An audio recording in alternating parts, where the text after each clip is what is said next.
Your Honor, my name is Alexandria Blackwell.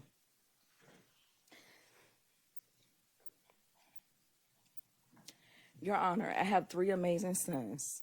One of the greatest joys of parenting three boys is always having a house full of rambunctious laughter of their friends. Devin was one of the young men that I affectionately call my bonus son. I love and nurture him like my own. When I first met Devin, I immediately observed how energetic and kind he was. He was super talented in sports. Many people recognize him for his tall stature, the gentle giant. But I remember Devin as the caring older brother. Devin was always looking out for others. He was mature, he was respectful, he was part of my family. He was a big brother to my younger sons, attending birthday parties, volunteering at my assisted living home. If something special was going on, we wanted to make sure that Devin, along with others, was always there. Devin was a great friend to my son, a best friend. Trust was built, disagreements came, but loyalty, respect, and love remained between Devin and his close friends. The tight-knit group of the young men affectionately created special names for each other that reflected their brotherhood. Devin was so close to my sons that if I saw one and not the other, I would ask, "Where's Devin?" That was normal life, especially on the weekends, and today it still is. I'm grateful that Devin's parents allowed him to spend time in our home, and still appreciative to this very day that Dexter and Tiffany and Dexter Dad continue to welcome my son at their home as often as they do, as Devin was still with us, just the same. I can never imagine the deep pain that Devin and Lyric's parents are facing. I can tell you that the day Devin's life was taken, my son and his friends' lives were forever changed. Let us not forget also that three families experienced a great loss that day. This is a tragedy, though, that will never be forgotten. The summer of 22 was a busy and exciting time. My son and a lot of his friends graduated from high school and celebrate the accomplishment with a week at Myrtle Beach. The bond that summer grew even closer and special memories were made as the boys made music together. They had cookouts, they traveled. They realized that life was changing and making memories was special. Your Honor, my last one-on-one conversation with Devin haunts me some days, not because of anything wrong, but the truth in the word spoken in itself. That summer, my son saved all his graduation money to purchase his first four-wheeler.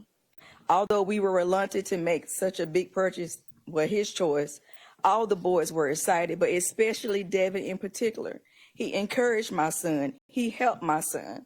When my son made the purchase, he told him, "Keep practicing. I got you. I'm going to show you how to do this, the tricks and it all." One particular day, I came home from work to the usual yard of teenage boys working on a four-wheeler. Not long after, I heard a loud boom, and I rushed outdoors down the street. Devin had crashed on the four-wheeler. Rushing down the street, I found the four-wheeler on his side, and Devin's leg was bleeding. Of course, we helped both Devin and the four-wheeler back to the driveway. I immediately went into mom mode, assessed the injury, and dressed Devin's leg. He was so upset. I urged him to calm down. You see, Devin was not upset because of his hurt leg, but because of the hurt and disappointment in himself for causing hurt to my son. Devin repeatedly apologized and kept shaking his head, saying he couldn't believe he messed up my bro's four-wheeler. I hugged Devin. I looked him in his eyes, and I told him that we can get another four-wheeler, Devin, but we can never get another you. Although I said that to Devin, not trying to explain to him how important life was, I never thought in a million years that a month and a half later that his life would be taken away from us. And for what? I don't think we'll ever know why. And that in itself is a burden we must bear. However, I'm starting to realize that knowing all the facts and all the details and all the answers to our questions is never going to give us Devin or Lyric back. I will never forget the Saturday my son called from his dorm at ECU and said, "Mama, Devin is not answering and no one can get in touch with him. I think something's wrong." I normally would have said, "You overreacted," but I could hear the chills in my son's voice. As the day and night passed, no Devin. We were worried, we were scared, we reached out to everyone we knew, we made social media posts, we prayed. The following day, Sunday morning, still no Devin. And in that moment, I knew something serious had happened. But I still believed that Devin would come home. We desperately tried together to paint a timeline of what happened, who spoke to him, anything to give us hope. Distraught, my son called and asked me to please come get him from college. Hearing my child's voice, I went and got my child. Just before leaving home to travel to Greenville, I received a call that 2 bodies had been found. I rushed to the church on Buckhorn Road where it was confirmed that it was Devin and Lyric. My heart sank, but this can't be real. This can't be true. When I called my son to tell him what happened, he already knew. Someone had told him. My son Eric seemed to be in shock. He was not crying. There was just pure darkness and disbelief in his voice. I got to ECU and it would seem like an eternity. I hugged my son. Although Eric, my son, got in the car, he was not the same Eric that I dropped off months before. All his innocence, his smile, and his laughter was gone. Eric began to struggle with what if? What if I had came home that weekend like he had done previous weekends? What if he had talked to Devin later Friday night? My son struggled returning to school. He didn't want to leave his friends. He didn't want to leave his brothers. He wasn't able to sleep. It haunted him over what happened, reliving the same nightmare as if he was there. His goals for the moment were put on hold. By the end of the semester, he came home. He never returned. As a parent, I was relieved to know that my child was across the hall and I could check on him and be strong for him. Was a blessing that I do not take for granted. The tattoo in memory of Devin did not numb my son's pain. The bad habits that temporarily used to escape anxiety and depression only brought temporary moments of normalcy. Some things only come through prayer and fasting, Matthew 17:2. So we do what we know has sustained in the past. We prayed, we fasted, we believed. After Devin's death, Eric felt more peace with his friends and remaining close to Dexter and Devontae. And to Devin's family, thank you.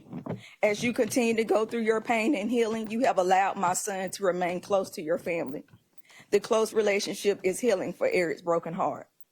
My son, whom I admire his strength and perseverance, is leaning on his faith in God. He's made a conscious decision to live life to its fullest. I'm going to do this a little more, Mama, in honor of Devin in every step that I take. This May, when my son graduates, he said he'll be walking across carrying Devin, something that Devin could never have the opportunity to do. Now, Eric takes trips on that four-wheeler from state to state as he rides in the air. Sometimes freely says that the closest he feels to Devin during the time that he's on that four-wheeler, being free, just as Devin is today. Your Honor, Devin was a force to be reckoned, a tall, compassionate, respected young leader of West End. He will forever be remembered for his athletic gifts, but most importantly for his love and willingness to make everyone feel like they belong. And for that, and for now, we rest. We are still brokenhearted, but we are not broken. We will live every day to the fullest in awareness that life is a gift and that Devin and Lyric's life matter. For there is a friend who sticks closer than a brother, Proverbs 18:24. Even through death, my son will forever remain Devin's best friend.